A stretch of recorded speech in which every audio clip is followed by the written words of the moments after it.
London के Goldsmith university के एगो प्रोफेसर जे एंथ्रोपोलॉजी माने मानव विज्ञान पढ़ावेला उ बोलले हवन क्लोथिंग मैटर्स माने लुगा बहुते ऐपोता रहेला। सब कोई के नमस्ते और प्रणाम। ज्ञान विज्ञान कार्यक्रम में आप सब लोगन के शानदार स्वागत बाती। जी हाँ, आज हमनी बात करब जा भारतीय पारंपरिक पोशाक खासकर महिला के वस्त्र साड़ी के बारे में। 5 से 6 मीटर होला ई लंबा लुगा के पाछे कुन विज्ञान बाते, काहे ई महिला लोगन खातिर एगो खास वस्त्र बाते, ओकर सामाजिक और सांस्कृतिक महत्व का आज यही विषय पर हमनी बात करब जा। साड़ी भारत के सबसे पुरनका और पारंपरिक पोशाक है। सबसे पहले ई वस्त्र के उल्लेख ऋग्वेद में हो रहल। हई लुगा स्त्रीत्व के निशानी हवन जे बहुत ही सात्विक बाती। साड़ी एगो महिला के सम्मान, आकर्षण और सुंदरता के भावना के उजागर करेला। साड़ी मान्यता, सदाचार, ऐतिहासिकता और परंपरा के जोड़ेला। साड़ी के दुगो पहलू बाती, आंतरिक माने भीतरे और बाह्य। जब एगो महिला साड़ी पहनेला त सबसे पहले ओकर अंदर के परत माने लेयर डालेला, तब ओकर दूसर परत ओकर चुन रहेला और तीसर का परत ओकर आंचरा या आंचल रहेला। कुल 3 परत बाती माने 3 गो भूमिका, एगो बेटी के, एगो पत्नी के और एगो माता के। 3 परत के मतलब है तीनों लोक के उ सारी तीनों लोक के समेत लेवेला।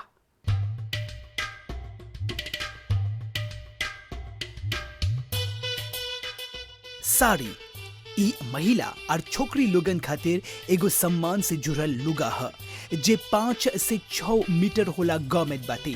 उ कॉटन, सिल्क या फिर कई गो टेक्सचर के रहेला। सिंधु घाटी सभ्यता माने इंडस वैली सिविलाइजेशन से ही साड़ी के उद्गम हो रहल।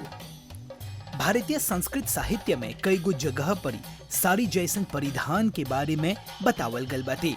भारतीय संस्कृति में लाल साड़ी के जस्ती प्रचलन रहल। खासकर जब एगो छोकरी शादी करता तो उ दुल्हन के रूप में लाल साड़ी वे पहनेला। भारत के अलग अलग प्रांत में महिला लोगन के बगल से साड़ी के अलग अलग स्टाइल में पहनावल जाला। साड़ी पहने के एगो परिपाटी रहेला। सबसे पहले एगो परत के लपेट लेवे के चाहिए, तब चुन बनाए के पड़ेला और एक बाद एगो पल्लू रहेला जे बाएं कंधे ले जाला। एकर भीतरे एगो ब्लाउज और पेटीकोट रहेला। अब साड़ी पहने के 80 तरह के तरीका बाती।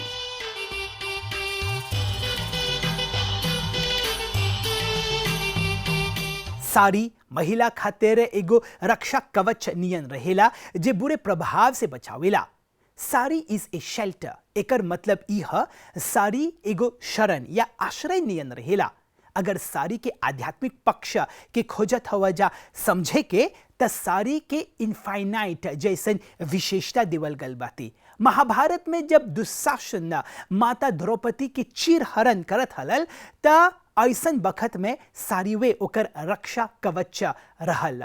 अगर साड़ी के इतिहास में झांक के देखबा त ई पता लगावल गल बाते कि सिंधु घाटी सभ्यता माने इंडस वैली सिविलाइजेशन से ही साड़ी पहने के परंपरा बाते जे 2800-1800 ईसा पूर्व के बीच हो रहल। संस्कृत साहित्य में साड़ी के सती का नाम देवल गल बाते। जब एगो स्त्री साड़ी पहनेला त जिन प्रकार से उस साड़ी के पल्लू बांधेला ऐसने वे ओकर देह के तापमान माने टेम्परेचर नियंत्रित हो जाला और ओकर पल्लू के प्लेट्स साड़ी के वायु संचार खातिर एकदम श्रेष्ठ रहेला। एगो अध्ययन माने स्टडी में ई पता लगावल गल बाते कि अगर एगो महिला के पल्लू से अपन हाथ के पूरा तरीके से ढांक ले त ओकर देह में इंसुलेशन 47% ले बढ़ जाए। साड़ी एगो औरत के इंद्रिय माने सेंसेस के अच्छा रखेला, ओकरा निमन से स्वस्थ रखेला। ई मानल जाला कि जोन महिला साड़ी पहनेला ओकर देह से पॉजिटिव वाइब्स माने सकारात्मक ऊर्जा निकलेला, ओकर मन, आत्मा और शरीर स्वस्थ रहेला, ओकरा ढेर खुशी भी मिल जाला, एकर संगे संगे नकारात्मक ऊर्जा भी दूर हो जाला।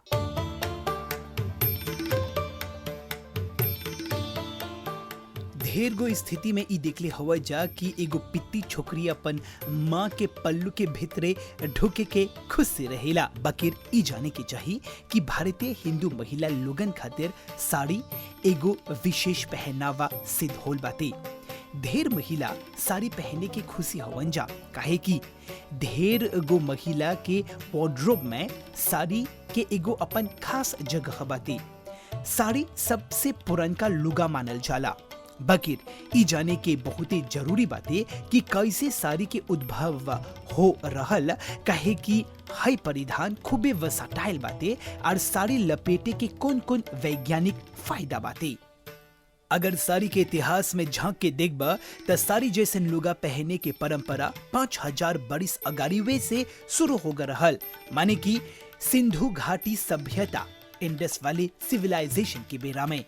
साड़ी शब्द संस्कृत के सतीका शब्द से निकलल बाती, जेकर मतलब है एगो लंबा लुगा। भारतीय परंपरा में 2-3 छोटका लुगा के जोड़े में बहुते मिजे लगत रहल, तो उ वक्त में एगो लंबा लुगा लपेटे में फासिल हो गए रहल।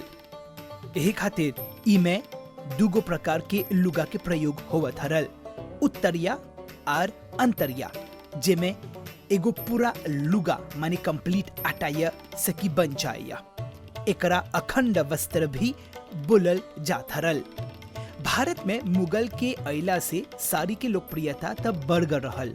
एकर बाद जब ब्रिटिश लोग अइलन जा त उ लोग के अनुसार साड़ी के रूप में कमी दिखले रहलन जा, तब उ लोग साड़ी में एगो ब्लाउज और पेटीकोट के जोड़ दे रहलन जा।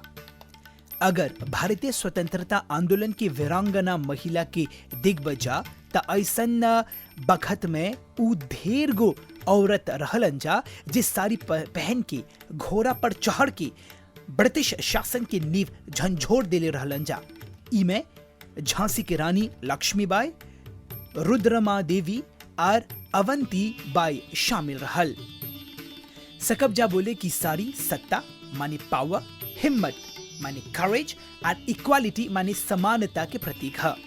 जब भी एगो औरत साड़ी पहनेला त उनकर मध्य भाग के नए ढकल जाला, उ अनकवर्ड वे रहेला।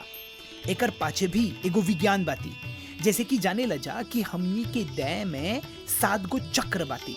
अब तीसर का चक्र के नेवल चक्र या फिर सूर्य माने 16 चक्र बोलल जाला। अब ये चक्र सूर्य से एनर्जी के अब्सॉर्ब करेला और पूरा शरीर के स्फूर्ति देवेला। ये चक्र के बॉडी एनर्जी पावर हाउस भी बोलल जाला। जस्ती एनर्जी त हमनी के खाए से मिलेला, बकिर सूर्य चक्र सूरज से एनर्जी लेके हमनी के देह के पाचन तंत्र प्रणाली के ऑपरेट करे खातिर एनर्जी देवेला। साड़ी पहने के पाछे एगो दूसर वैज्ञानिक तथ्य ई है कि जब एगो महिला साड़ी के काष्टिनियन पहनेला त एगो हिस्सा पाछे में खोस देवेला, या फिर जब एगो महिला साड़ी पहनेला तब पहलका परत में ही अपन कमर पर इस साड़ी के निमन से बांध देवेला, खोस देवेला। इसे उ जाने अनजाने में अपन भूख के कोथोली करता। त ऐसन स्थिति में उनकर लुम्ब स्पाइन खातिर एगो बेल्ट माने सेंचियन रहेला, जे ऑर्थोपेडिक दृष्टि से भी लाभदायक रहेला। एगो महिला किसी भी शारीरिक साइज में रही साड़ी पहनते मतर उ जोलिवे लौकी है, ये साड़ी के खासियत है। जोन तरीके से एगो औरत साड़ी पहनी उ जोलिवे लौकी। भारत में त एगो राष्ट्रीय वस्त्र नियन बाते साड़ी। हौजा परी त 1000 से जस्ती प्रकार के साड़ी मिल जाला। जयपुरी, बनारसी, कांजीवरम, चंदेरी, महेश्वरी, पंचमपल्ली, तांकती, पैठणी माने अलग अलग प्रांत में अलग अलग तरीका से साड़ी पहनावल जाला। ओकर प्रिंट, ओकर डिजाइन जरी ओकर रंग ढेर प्रकार के साड़ी उपलब्ध आते, चाहे घरे में, नौकरी पर, मंदिर में या फिर एगो हल्दी या शादी में भारतीय महिला जुली जुली साड़ी पहने लंजा, काहे कि साड़ी भारतीय संस्कृति के प्रतीक हवन। मदर टेरेसा त साड़ी के बारे में ई बोलन कि साड़ी दान और परोपकार के प्रतीक हवन।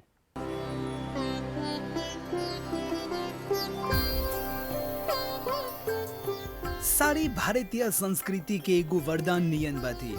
छोटका लड़का अपन माँ के पल्लू के भीतरे रहे के खोजे लंजा, हर जगह परमेश्वर नियन रहेला। अब साड़ी लपेटे के पाछे एगो वैज्ञानिक तथ्य बाते। इंसान के भीतरे दूगो महत्वपूर्ण तत्व बाते, एनर्जी माने ऊर्जा और कॉन्शियसनेस माने चैतन्य। जोन ऊर्जा हमनी के धरती और ब्रह्मांड में उपस्थित बाते, ये एनर्जी एगो महिला के भीतरे कूट कूट कर भरल बा। यही खातिर एगो महिला या फिर एगो माँ फजीर से लेके सांझ ले और सांझ से लेके देर रात ले उ कमवे करते रहेला, एगो कामासुत नियन। उ घर के, नौकरी के, लड़का फैका के, पति के, पिति बाबू के, सबके निमन से संभालेला। यही खातिर एगो महिला के शरीर में जोन ऊर्जा रहेला उस सर्कुलर मोशन में रहेला, और जब उस साड़ी के एगो सर्कुलर तरीके से लपेटेला तो ओकर ऊर्जा प्रभावशाली ढंग से सर्कुलेट होवेला। ये मूवमेंट के संगे हाई एनर्जी शरीर में सर्कुलर मोशन करके ओकर देह के भीतरे जाके ओकर अंग प्रत्यंग के एनर्जी देवेला।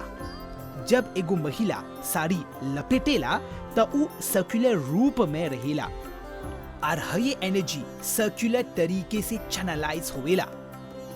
जब ये एनर्जी 5 से 6 गो मीटर के साड़ी में चैनलाइज होवेला त निगेटिव माने नकारात्मक ऊर्जा अपन मने निकल जाला।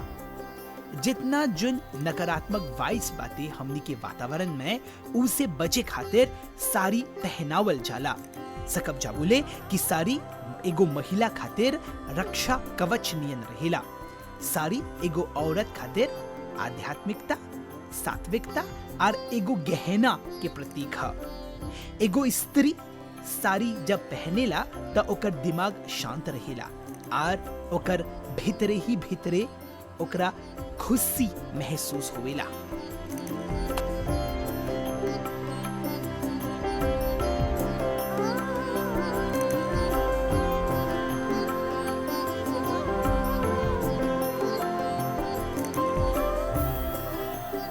मॉरिशस में भी ढेर गो महिला साड़ी पहने लंजा। हमनी के पुरनिया त घर पर भी रोज के रोज साड़ी वे पहनत हलंजा।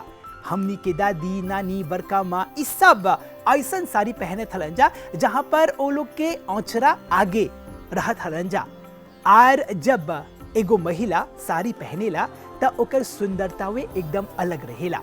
त आज साड़ी से जुड़ल वैज्ञानिक तथ्य जाने के मौका मिलल बाटे। बकेरा आवत बुध के एगो दूसरा ज्ञानवर्धक और दिलचस्प विषय लेके आवब जा।